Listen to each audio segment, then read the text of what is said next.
Chapter का operations of matrix. क्या पढ़ेंगे आप? ऑपरेशंस ऑफ मैट्रिक्स मतलब अभिन्नों पर संक्रियाएं। अभिन्नों पर संक्रियाएं या अभिन्नों की संक्रियाएं। तो संक्रियाएं मतलब ऑपरेशंस क्या होती है हमारी? वही प्लस माइनस मल्टीप्लाई। तो उन्हीं में से हम पहला अपना टॉपिक ले रहे हैं addition and subtraction. Addition and subtraction मतलब जोड़ या घटाव। ठीक है। अब आगे मैट्रिक्स को जोड़ते कैसे हैं? तो मैट्रिक्स जोड़ने के लिए उनके ऑर्डर क्या होने चाहिए? सेम होने चाहिए। मतलब अगर कोई मैट्रिक्स A m/n की है और किसी मैट्रिक्स B में उसे ऐड करना है तो वो मैट्रिक्स B भी m/n का होना चाहिए, या सब्ट्रैक्ट करना है तब भी दोनों मैट्रिक्स के ऑर्डर क्या होने चाहिए? सेम होने चाहिए। जैसे एग्जांपल लीजिए आप, एक मान लेते हैं हमारे पास कोई एक मैट्रिक्स A है, ये रहा 2 5 6 1 0 -3। ठीक है। और अपने पास एक मैट्रिक्स B है जिसके एलिमेंट्स हैं 0 -3 8 9 -11 2। ठीक। कह रहा है इन दोनों को ऐड करके या सब्ट्रैक्ट करके दिखाइए। तो एडिशन के लिए क्या करना पड़ेगा हमें? पहले ये चेक करना पड़ेगा क्या दोनों मैट्रिक्स के ऑर्डर सेम है। तो बताइए ये कितने की है? 2/3 की है ना, और ये कितने की है? ये भी 2/3 की है। तो इसका मतलब मैट्रिक्स A और मैट्रिक्स B के ऑर्डर क्या है? सेम है। अर्थात इन दोनों को हम ऐड या सब्ट्रैक्ट कर सकते हैं। अगर मैं बात करूं एडिशन की A प्लस B, तो बताओ A प्लस B क्या होगा हमारा? A 2 5 6 1 0 -3 फर्स्ट प्लस सेकेंड वाला क्या है? 0 -3 8 9 -11 और 2। ठीक। अब जोड़ेंगे कैसे इन दोनों को? हम जोड़ने के लिए हम सेम वाला एलिमेंट जैसे ये A11 में ऐड होगा, A12 में, A13 मतलब जो एलिमेंट जिस एलिमेंट ऊपर, अगर इसको उठा के इस पे रख दे तो जो एलिमेंट जिसके ऊपर पड़ेगा उसको उसी में ऐड करेंगे। तो बताओ जब हम इसको ऐड करने लगेंगे तो 2 + 0 लिखेंगे कि नहीं लिखेंगे? लिखेंगे। 5 और 3 एक दूसरे पे आएगा तो 5 + -3 हो जाएगा, क्योंकि यहाँ -3 था और ऐड करना तो प्लस पहले लगेगा। और ये 6 + 8 उसी तरीके से 1 और 9 जाएगा तो 1 + 9 हो जाएगा। 0 और -11 जाएगा तो 0 + -11 -3 और 2 आएगा तो -3 + 2। क्लियर? नेक्स्ट क्या होगा? आप बताओ 2 + 0 कितना होगा? 2। 5 + -3 ± मतलब 5 में से 3 जाएगा ना तो घट के कितना आ जाएगा? 2। 6 + 8 कितना होता है? 14। 8 6 14 9 and 10। यहाँ पे कितना हो जाएगा? 0 + -11 तो कोई दिक्कत नहीं, इसमें डायरेक्ट -11 आएगा। -3 + 2 कितना आ जाएगा? -1। तो हमारी जो A + B वाली मैट्रिक्स होगी वो क्या होगी? ये। और आप ध्यान से देखिए इस मैट्रिक्स का भी ऑर्डर कितना है? 2/3 जो इन दोनों मैट्रिक्स का था। कॉपी में छाप लीजिए। अब जैसे कहता कि मुझे इन दोनों मैट्रिक्स का सब्ट्रैक्शन बताओ, मतलब घटा के बताओ कितना आएगा? A - B कितना आएगा? तो A वाला मैट्रिक्स ये रहा, माइनस चिन्ह लगाना है तो -B वाली मैट्रिक्स ये। जैसे हम अभी ऐड किए थे सेम ऐसे सब्ट्रैक्ट करेंगे। तो इसमें से इसको सब्ट्रैक्ट करेंगे तो बताओ 2 में से 0 यहाँ आएगा तो यहाँ पे माइनस हो जाएगा, पहले प्लस था। 5 में से -3 घटाएंगे तो यहाँ पे भी माइनस हो जाएगा। 6 - 8 हो जाएगा ये, और 1 - 9 हो गया। 0 - -11 हो जाएगा, -3 और ये -2 हो जाएगा। इस तरीके से ये 1 बाय 1 एलिमेंट घटता जाएगा अपने आप।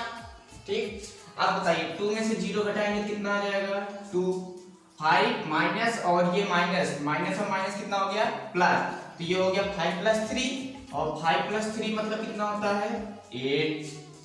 6 - 8 कितना आ जाएगा -2। घटाते कैसे है पता है ना, बड़े वाले में से छोटे का और बड़े के सामने जो चिन्ह लगा होता है वही लगा देते हैं। 8 में से 6 गया 2, 8 इसमें बड़ा था उसके सामने नेगेटिव था इसलिए नेगेटिव। 1 - 9 -8 आ जाएगा, माइनस माइनस प्लस 11 -3 -2 कितना हो जाएगा -5। क्लियर है। आप यहाँ भी देख सकते हैं इसका भी ऑर्डर कितना आया है 2/3, अर्थात घटाने पे और जोड़ने पे जिस ऑर्डर की हमारे पास दोनों मैट्रिक्स होती है, घटाने और जोड़ने पे उसी ऑर्डर की मैट्रिक्स हमारे पास आती है। कॉपी में लिख लीजिए। अभी हमने देखा कि मैट्रिक्स को जोड़ते और घटाते कैसे हैं। अब हम देखेंगे कि प्रॉपर्टीज क्या होती हैं, एडिशन की प्रॉपर्टीज। प्रॉपर्टीज ऑफ एडिशन मतलब योग के गुणधर्म। ओके, अब ये मैट्रिक्स में कैसे काम करता है। पहला जो प्रॉपर्टी होता है वो होता है क्रम विनिमय नियम। फर्स्ट का नाम क्या है क्रम विनिमय नियम। क्रम विनिमय नियम, ठीक है। इस क्रम विनिमय नियम को इंग्लिश में कहते हैं commutative law. Commutative law. Commutative law क्या होता है, जैसे बीजगणित में अगर हम पढ़ते हैं, अंकगणित में पढ़ते हैं तो 5 + 3 = 8 होता है और 3 + 5 भी तो 8 होता है। मतलब क्रम विनिमय, क्रम बदल दो तब भी आंसर पे फर्क ना पड़े। तो मैट्रिक्स भी सेम इसी तरीके से काम करता है। अगर हमारे पास दो मैट्रिक्स मान लो A एंड B हैं, वो भी सेम ऑर्डर में, ऑर्डर क्या उनका सेम है, तो क्या होगा A + B = क्या हो जाएगा B + A, अर्थात दोनों मैट्रिक्स का क्रम बदल के भी जोड़ेंगे तो आंसर सेम आएगा। नेक्स्ट है हमारा दूसरा वाला सहचर नियम। सेकंड का नाम क्या है साहचर्य नियम। सहचर नियम, सहचर नियम को कहते हैं associative law. Associative law, associative law क्या होता है, जैसे हम अंकगणित में करते हैं, मान लो 2 + 3 + 4, तो इतना ऐड कर 3 × 5 = 9, ठीक है। तो मैं इसको इस तरीके से भी तो ऐड कर सकता हूँ 2 + 3 + 4, मतलब 3 2 5 पहले हो जाएगा, ये ब्रैकेट सॉल्व होगा, फिर 4 ऐड होगा तब भी कितना आएगा 9। अगर मैं इसको इस तरीके से करूँ तब तो पहले ब्रैकेट सॉल्व होगा, 4 + 3 7 + 2 कितना हो जाएगा 9। तो देखो दोनों कंडीशन पे आंसर क्या आ रहा है सेम आ रहा है, तो आंसर में इफेक्ट नहीं पड़ रहा है। सेम जो चीज यहाँ पे हो रही है अंकगणित में, वही चीज जो होती है हमारी कहाँ पे होती है मैट्रिक्स में। मैट्रिक्स में क्या होता है, अगर 3 मैट्रिक्स हमारे पास A B C हैं और जिनके ऑर्डर क्या है सेम है, सेम ऑर्डर होगा तभी तो जुड़ेगा।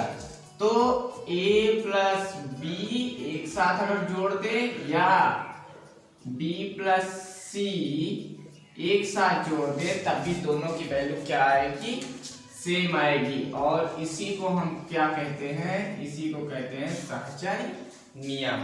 ठीक है, नोट कर लीजिए।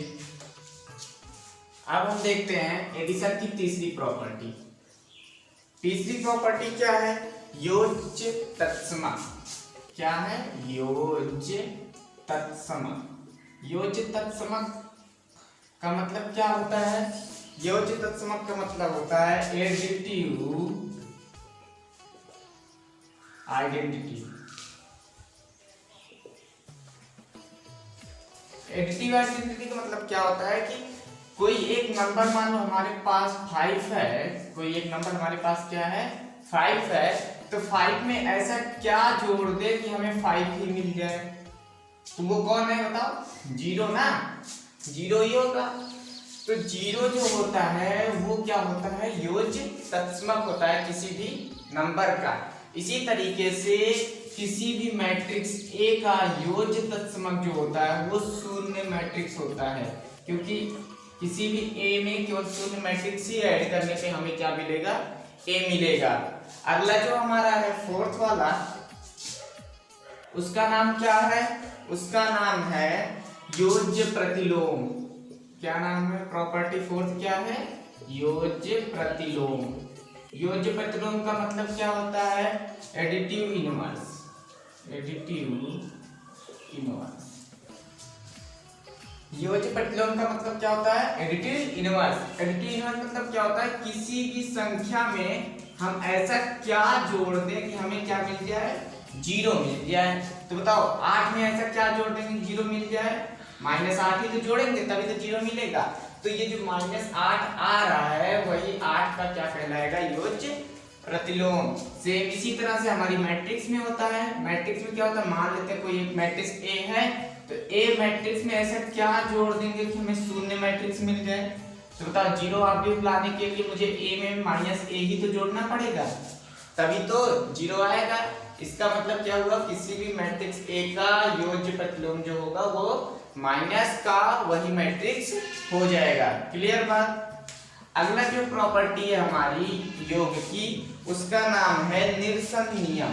क्या नाम है? निरसन नियम। निरसन नियम, निरसन नियम को इंग्लिश में कहते हैं कैंसिलेशन लॉ। कैंसिलेशन लॉ का मतलब क्या होता है? जैसे हमारा कोई जो मान लो A plus B equal to B plus C ऐसा लिखा हुआ था, तो हम क्या करते हैं अपना कैंसिलेशन में B से B को काट देते हैं, तो A इक्वल टू क्या आ जाता है? C आ जा सकता है।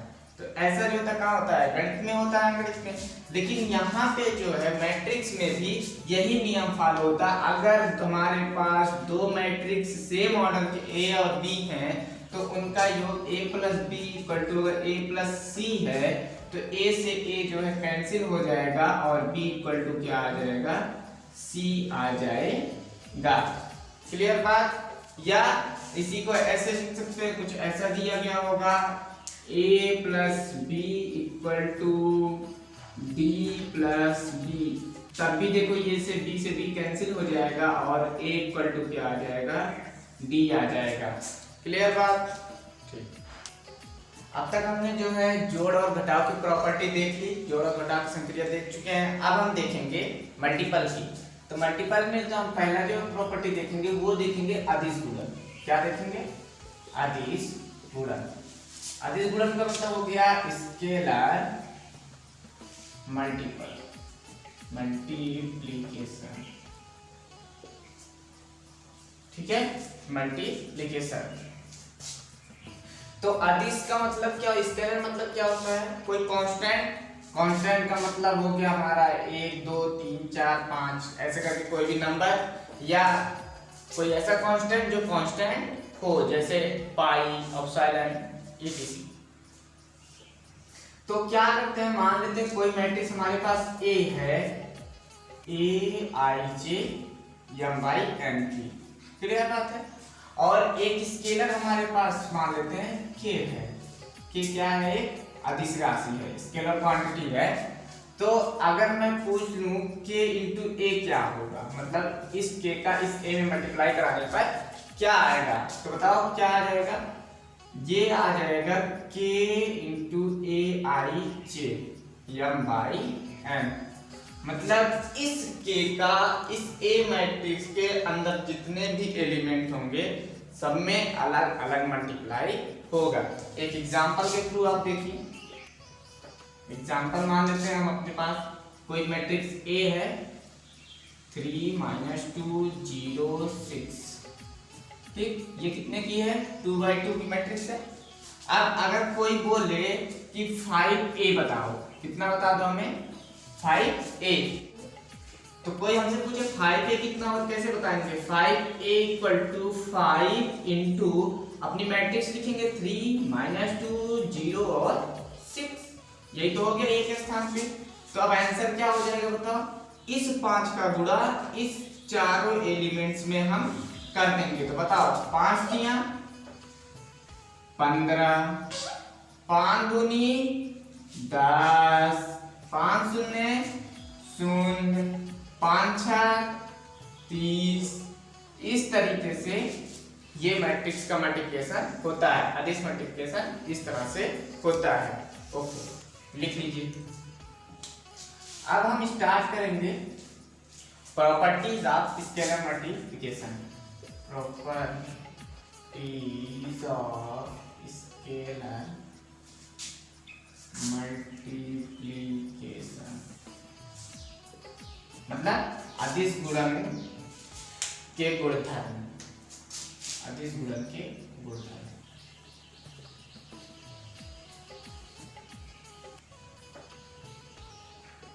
क्या क्या हो सकते हैं? पहला देखो, जैसे अगर किसी भी सम वाले मैट्रिक्स में हम अदिश राशि से गुणा कर रहे हैं तो अलग अलग दोनों के गुणनफल के बराबर होगा। ठीक है। दूसरी प्रॉपर्टी क्या है?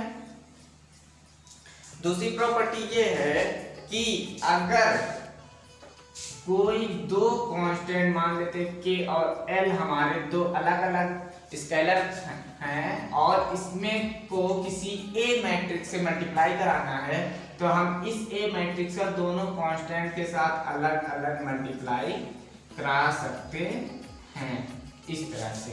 क्लियर बात? तीसरी बात ये है कि अगर हमारे पास दो कांस्टेंट के और एल मल्टीप्लिकेशन में है और इन दोनों का प्रोडक्ट मुझे किसी मैट्रिक्स ए के साथ लेना है तो इसे हम इस तरह से भी लिख सकते हैं के और ए का मल्टीप्लिकेशन एक बार करा के फिर एल का मल्टीप्लाई कराएं, या हम ए इंटू एल करा के तब के का मल्टीप्लाई कराएं। क्लियर बात? या इसी बात को कैसे कह सकते हैं? के का मल्टीप्लिकेशन इस तरीके से भी लिख सकते हैं, या लोग ए के सारे एलिमेंट्स में करा के के से उसमें मल्टीप्लाई करा देंगे। और लास्ट एंड फाइनल, किसी भी मैट्रिक्स माइनस से अगर गुणा कराना है माइनस वाली राशि से तो हम उसको भी इस तरीके से मल्टीप्लाई करा सकते हैं, माइनस को बाहर रख के ए का गुणा कर सकते हैं, या हम के को बाहर रख के माइनस का गुणा पूरी मैट्रिक्स में कर सकते हैं। क्लियर चारों? No doubt.